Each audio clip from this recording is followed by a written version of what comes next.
Let's return now to national affairs, and I want to be joined by Assistant Minister to the PM, Patrick Gorman. Your boss, Mr Albanese, was on the program a bit earlier. He doesn't want to state it explicitly that he's not going to call an election this weekend, but he says, I'm focused on saving lives, not on votes. That does read like he's not going to be calling it amidst a natural disaster, is he? Well, Kieran, I saw the Prime Minister's interview with yourself just a few moments ago. I think he said it all, that his focus, as it should be, is entirely on Queensland and northern New South Wales, making sure that every ounce of Commonwealth assistance that is needed is provided, from our Australian Defence Force through to assistance from the National Disaster Coordination Centre and so much more. I don't think that the Australian people would think that we would do anything else other than put the national interest as our number one priority each and every day, and especially in the face of this cyclone, which, I know, talking to friends and family in Queensland, it is a very unnerving weight. Every piece of news sends an extra consideration or worry to people. And I just echo the Prime Minister's comments, which is look to the official advice, take action, do not wait. And a huge thank you to everyone from our emergency services personnel, our Australian Defence Force personnel, and indeed public servants who are out there doing everything they can to make sure that the worst of this natural disaster doesn't affect too many people in too harsh a way. Should he just clear it up, though? Should he just sort of state it, I'm not going to be going this weekend in the face of Cyclone Alfred? Because otherwise it becomes a political football, and he could just say flat out, look, this is obvious, move on.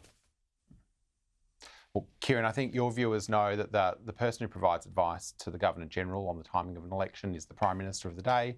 The Prime Minister, Albanese, has been really clear.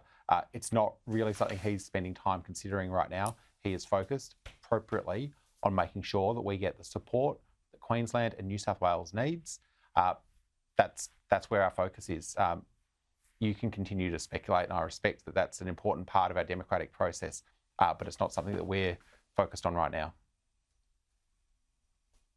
Can I ask you about a couple of other issues just quickly? I know you've got a big focus on the public service as part of your role. The Liberal candidates in the nation's capital are saying that public servants won't be sacked, that this will be done by natural attrition under the Liberals. Do you welcome that? Well, I think that this is a realisation from the Liberal Party that their stated policy, their stated savings to cut 36,000 public servants across the country, including some 1,700 public servants right here in Perth, that this policy is a stinker. They've only got 3 policies and they all stink. Cutting the public service, tax cuts for lunches for bosses, and 3, the $600 billion nuclear plan. That's all they've got. And when it comes to these cuts to the public service, I'll probably listen to the senior members of the coalition before I listen to some wannabe parliamentarians from the ACT.